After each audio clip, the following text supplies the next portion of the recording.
Bom dia, sou a Valentina Eu sou a Gabriela. e hoje estamos aqui para uma conversa com a ginasta e palestrante Laís Souza.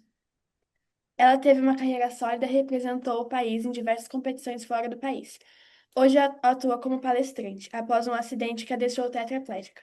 Vamos começar falando sobre a vida da ginasta. Qual idade você acha que é preciso começar a treinar para atingir o nível olímpico? Oi, meninas. Bom dia. Aliás, não, bom dia ainda.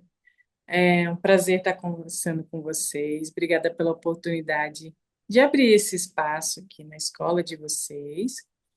Bom, eu comecei como ginasta muito, muito cedo. E com 12 anos eu já estava na seleção. Depois, com 15 para 16 anos, eu estava indo para a minha primeira Olimpíada. Então, ser atleta é, é muito gratificante, né?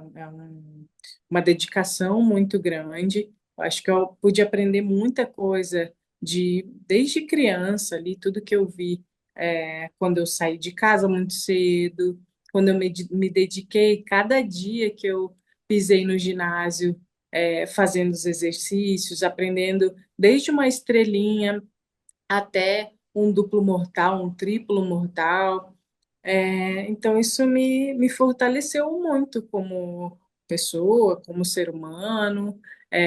Eu brinco que é como se engrossasse a casca, sabe? Tipo, tem dor, mas vamos da mesma forma, sabe? Segura firme, dá vontade de chorar, chora. Daqui a pouco levanta a cabeça, mas segue.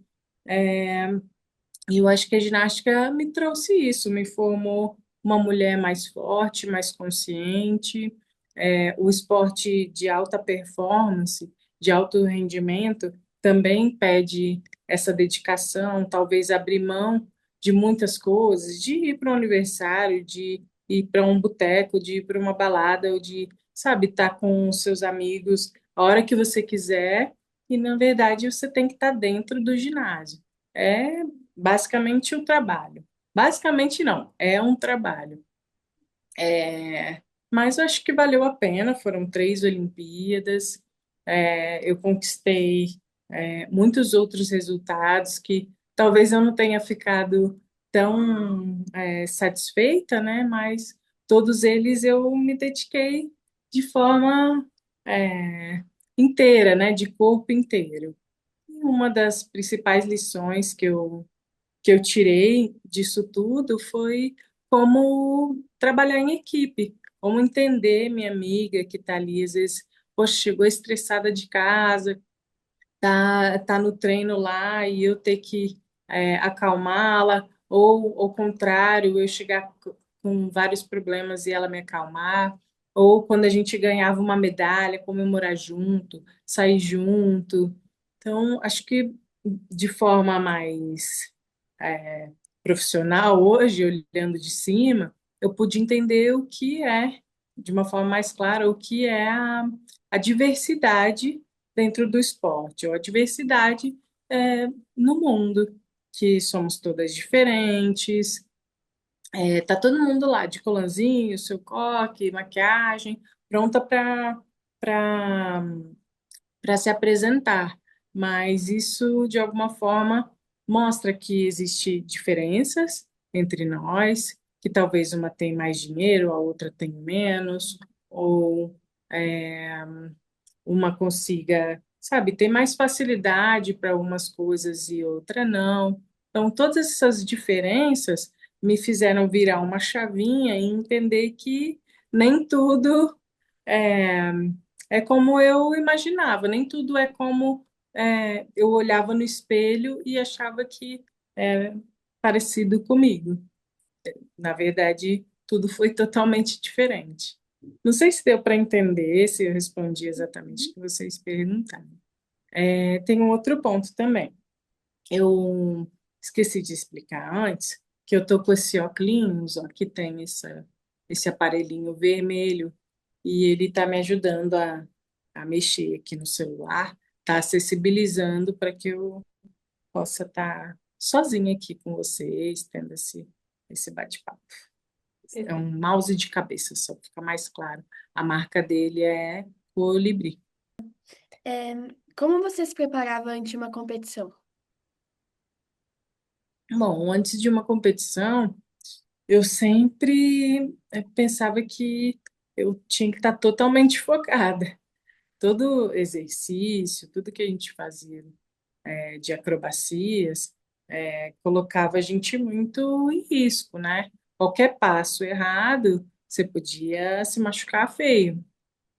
Então, eu tentava ficar bastante focada, não ficar saindo, não ficar ah, é, olhando outras coisas, sabe? Problemas, e me alimentar bem, principalmente, não comer muito, para ficar com o peso direitinho. Que mais? E a organização também. Se eu tinha que competir no outro dia, hoje, né, um dia antes, eu tentava deixar tudo organizado, meu colã, meus agasalhos, tudo que eu fosse precisar, né, os materiais que uma ginasta precisa, desde esparadrapo até as coisas de prender o cabelo, maquiagem. E que mais? E tentar manter o psicológico em dia, né? Manter a emoção em dia, para que não atrapalhasse no momento da apresentação. E o que você mais sente falta, assim, na ginástica?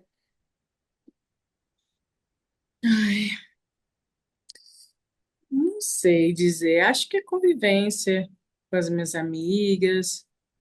Eu carrego até hoje, né? Tenho muita amizade com a maioria delas, mas muitas moram longe, não tem como a gente, sabe, se cutucar, se encher o saco, assim, uma da outra, mas acho que é o que eu mais sinto falta.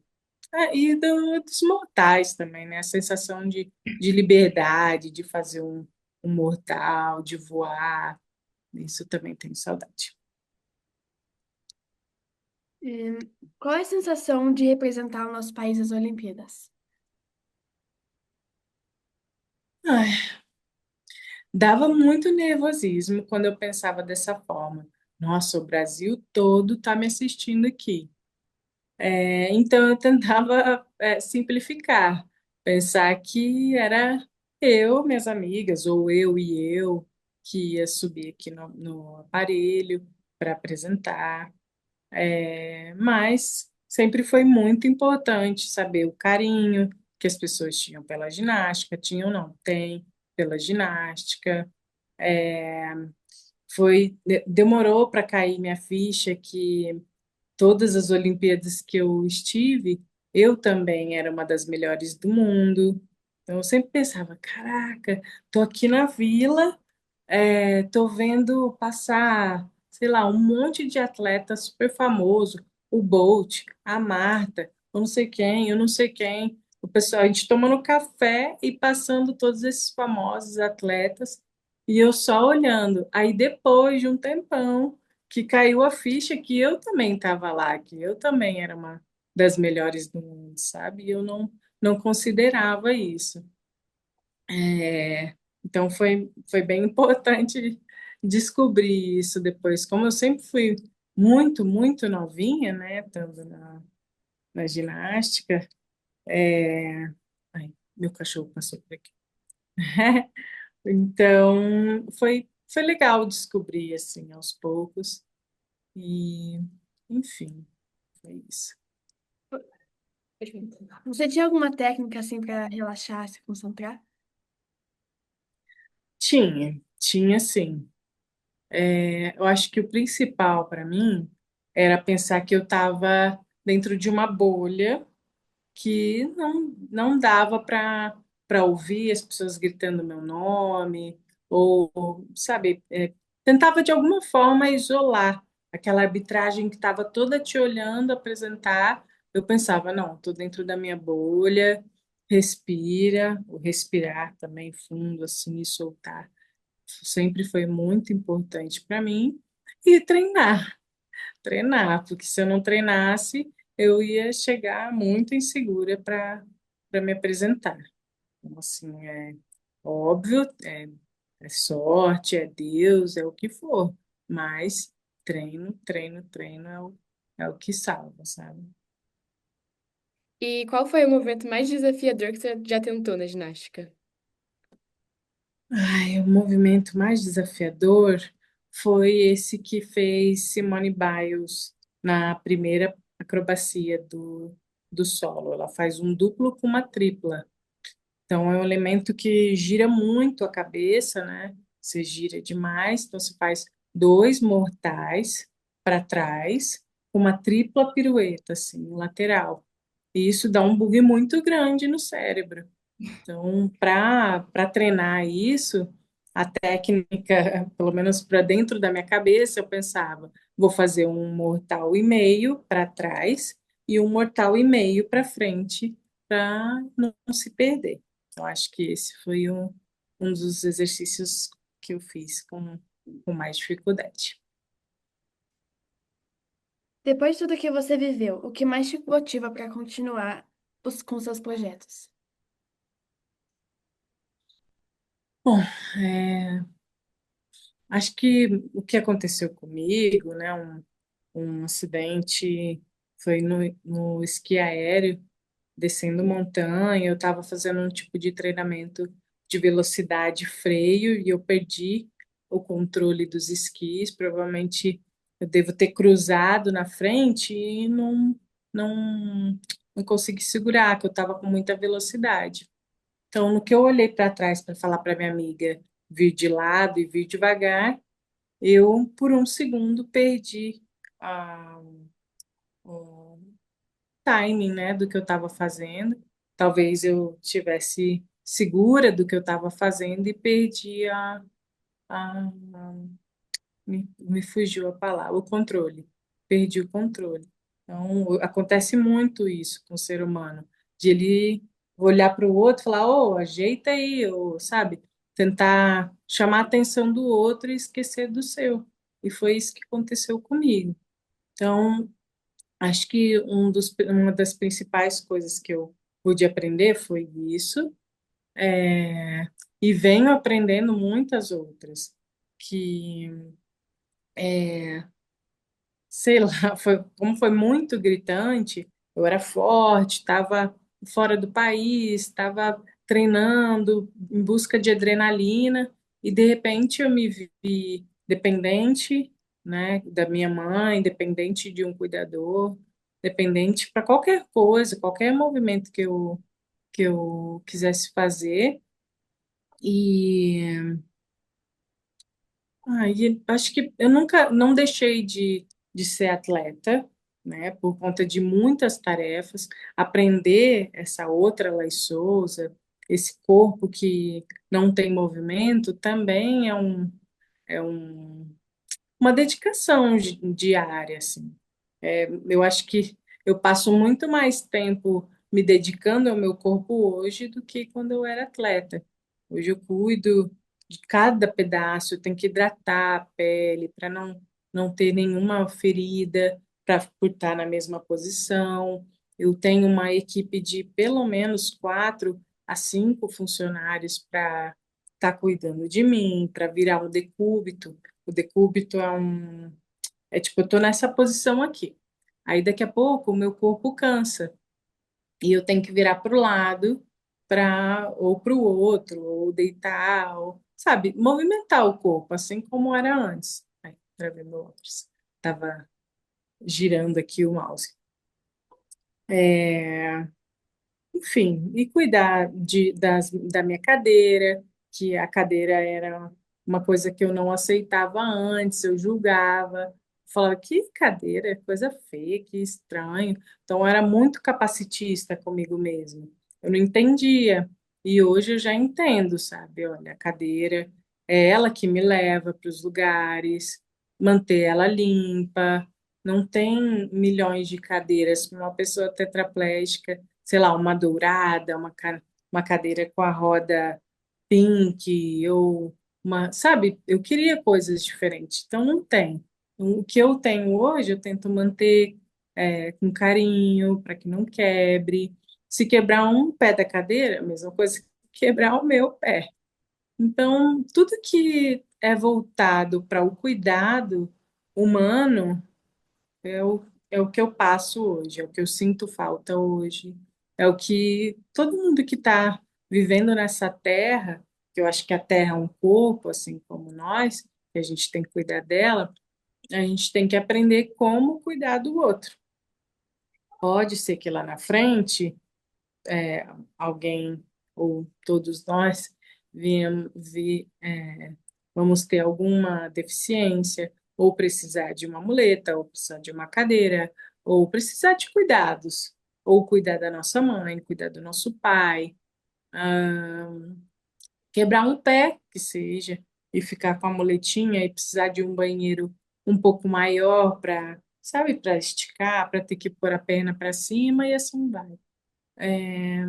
Então, tem muita coisa, meninas, que eu pude aprender depois do que rolou comigo, mas todas as camadas de capacitismo, racismo, etarismo, todas essas camadas, elas ficaram muito gritantes dentro de mim, porque eu era forte, não sei o que, toda com um olhar mais bruto, e hoje eu estou sentada aqui, eu sei que uma pessoa vai olhar para mim com dó, vai falar, poxa, era uma atleta, agora está na cadeira de rodas, tadinha. Então, esse olhar de dó, essa coisa, por mais que a pessoa não está fazendo por mal, ela está julgando e está sendo capacitista. Então, acho que a gente tem que aprender muita coisa e virar uma chavinha de como a gente vai julgar as pessoas, de como a gente vai olhar. Porque naturalmente a gente já vai julgar, sabe? A gente já vai procurar no outro coisas que são parecidas com o nosso, sabe? E na verdade é totalmente diferente do que a gente pensa. Cada um é cada um, e se a gente aprender, se educar como julgar o outro, já que a gente não vai deixar de julgar, pelo menos julgar de uma forma mais saudável, sabe? Acho que eu estou me estendendo nessa resposta. Não sei se eu respondi o que vocês gostariam de ouvir. E qual era o seu movimento da ginástica favorito? Por que que você gostava dele? Um movimento? Ai, acho que depois de um tempo eu aprendi na cama elástica ou naquela pista de tumble track fazer duplo mortal para trás, bate, duplo mortal para frente. Então, eu gostei muito da sensação que esses mortais me trouxeram, me trouxe. Então, eu gostei. Duplo mortal para trás, duplo mortal para frente. É, Vou travar meu óculos aqui de novo. Ai. se você pudesse dar um conselho a jovens atletas que querem competir em alto nível, o que você diria para eles? Hum, Acho que para você que é jovem atleta, seria interessante buscar uma base muito boa, principalmente da parte técnica, que não seja um professor. ah, Como que eu posso ser mais clara para não deixar mal entendido? Mas, assim, um professor leve, sabe? Que te entenda, que te escute, mas também que, se cobrar você, o atleta vai passar por isso. A gente tem que se doar mais do que 100%. Às vezes, o 100% é pouco para o atleta. E, principalmente também, o segundo ponto, a estrutura onde você vai treinar.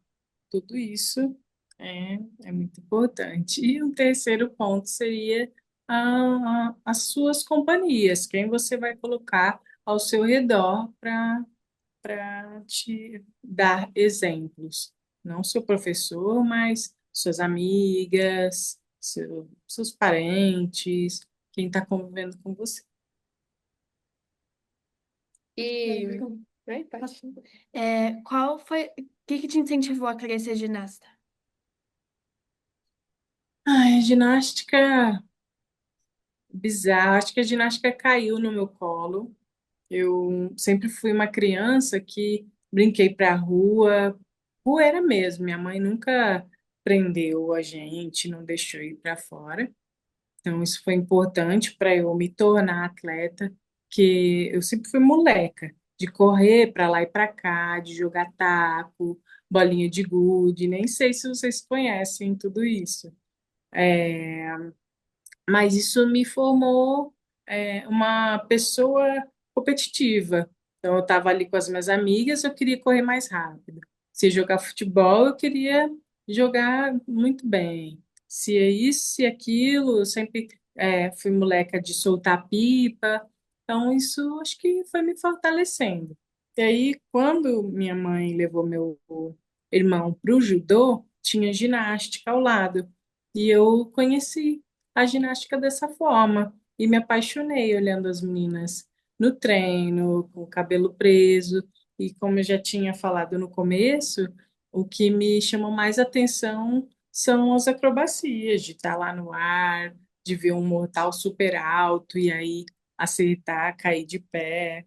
Então, foi assim que a ginástica entrou na minha vida. Tá, e agora com relação à sua vida atual, assim, sem muito a ver com a ginástica. Fale um pouco da sua rotina, como as adaptações que você teve que fazer da sua vida, Tá. assim, geral. Hum, deixa eu travar aqui de novo. Isso. Bom, acho que eu tenho sempre algum tipo de adaptação a fazer, mas falando em tecnologias assistivas, é, é a minha busca hoje. Uma delas é esse colibri, né? Não, o óculos é só para segurar esse quadradinho. Poderia colocar num lenço ou num boné. Essa é só uma delas. Mas hoje eu uso algumas inteligências artificiais, principalmente a Alexa para dentro de casa, para movimentar algumas coisas aqui. Eu tenho também um carro que tem uma rampa que ajuda muito, que dá mobilidade para ir e vir.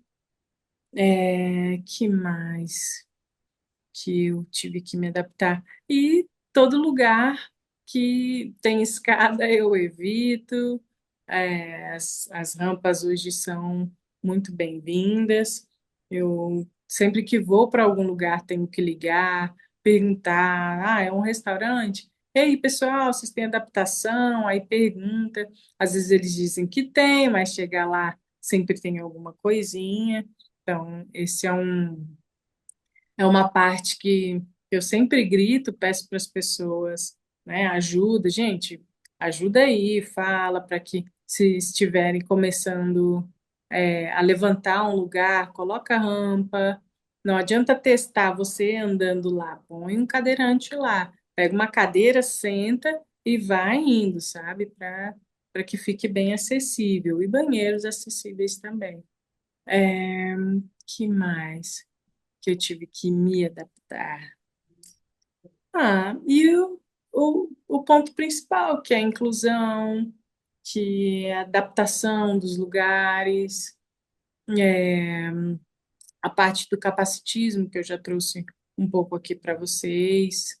E é isso. Meu recado é sempre, tipo, não adianta eu ir ali na internet ou pegar um livro e estudar como eu me adaptar com a vida, mas o meu grito mesmo, assim, a minha luta hoje é fazer a consciência para as pessoas, que elas se conscientizem do que rola no mundo, certo? Agora, com relação às novas tecnologias, o que você usa hoje Tá. e quanto cada avanço contribui para a sua qualidade de vida? Tá. Hoje eu faço tanto um treinamento para ganho de massa muscular quanto fisioterapia. Para o ganho de massa, é onde eu mais uso a tecnologia a meu favor.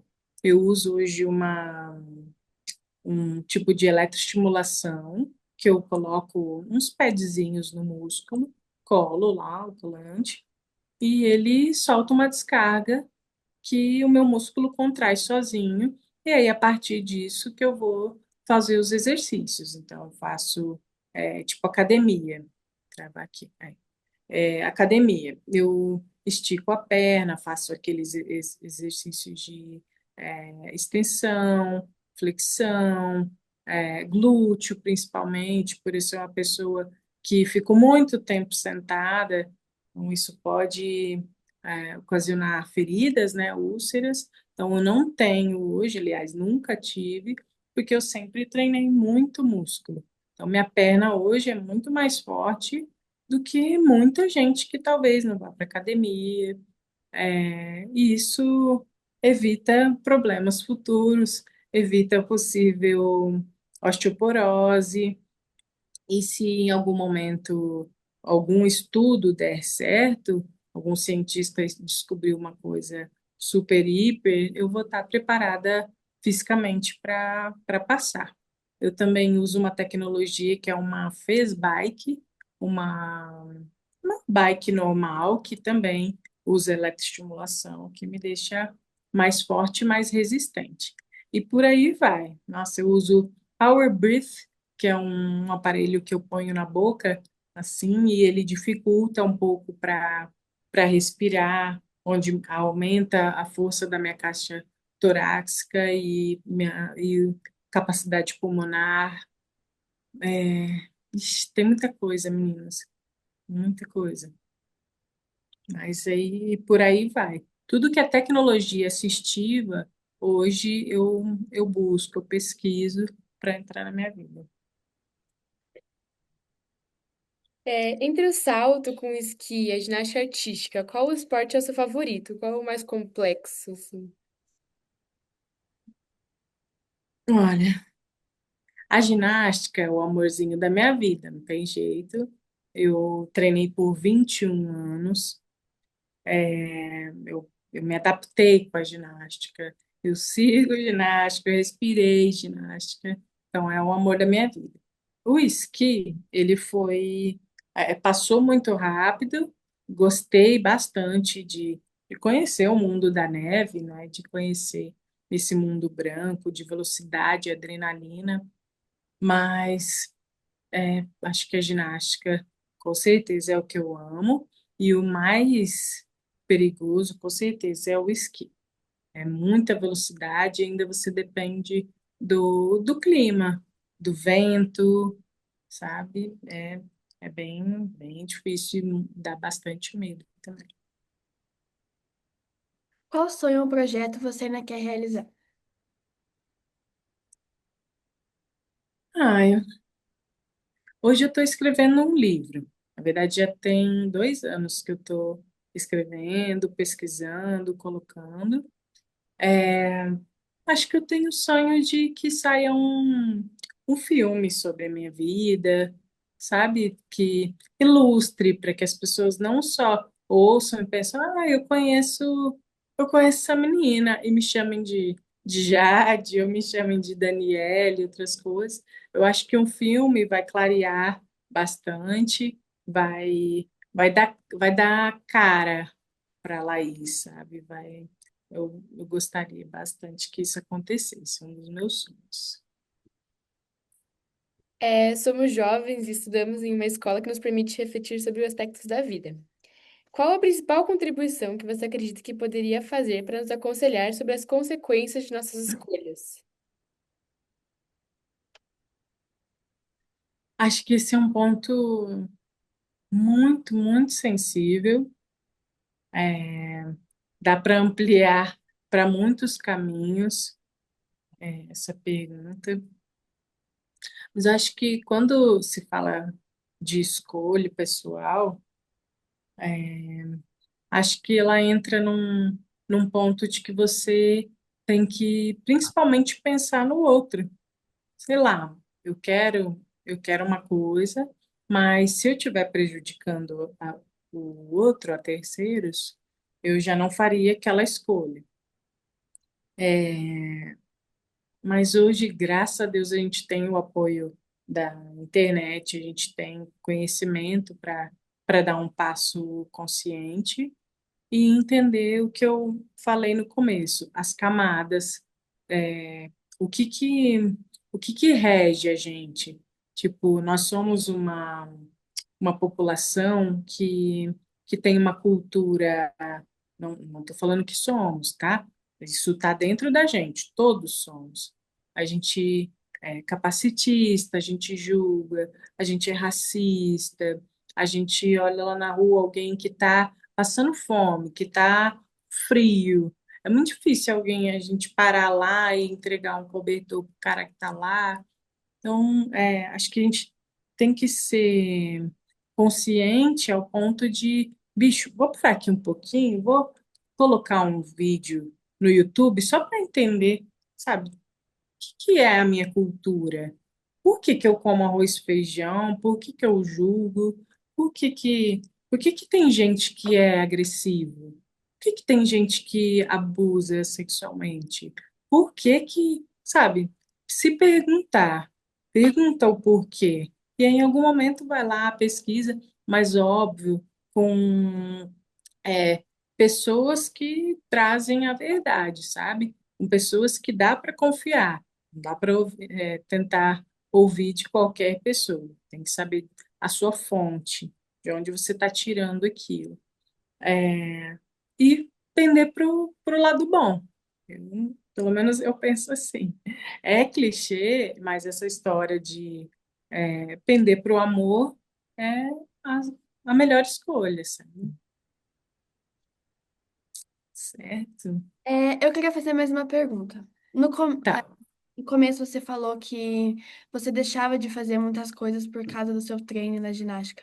Você sente falta, assim? Você se arrepende de não ter ido para alguns lugares, assim? Não me arrependo, não. Foi difícil, mas infelizmente eu acho que muitas vezes a gente aprende no, no sofrido, sabe? Tipo, bicho, eu vivi isso, eu tive que abrir mão disso, disso, disso, mas eu aprendi. Então, tipo, você desce, desce, desce, chega lá no fundo do poço. E aí você percebe, sabe, você reflete de verdade. Solta o celular, pensa bem, chora e aí volta. Aí parece que aprende mais, sabe? Quando dói de verdade, aí você aprende de uma forma que não esquece mais, né? Vou falar, desculpa, eu sei que vocês são meninas, mas eu perdi um irmão. E dói muito perder alguém. A gente nunca quer imaginar a gente perdendo uma pessoa que a gente ama. Só que para a pessoa de fora que me viu perder alguém, não doeu tanto, porque não era um familiar dela. Mas para mim, doeu demais. E talvez para o outro, não tanto. E assim vai.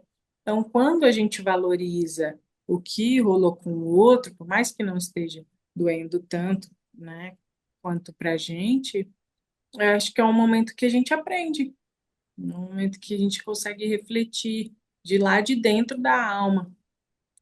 E aí a gente aprende, tá?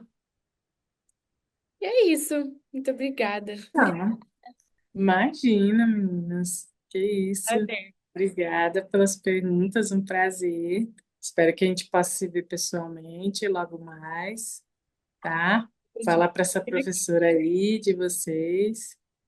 Por favor, vai marcando que eu vou dar um pulo aí, com certeza. Tá bom? Obrigada Obrigada. pelas perguntas, força. Boas aulas.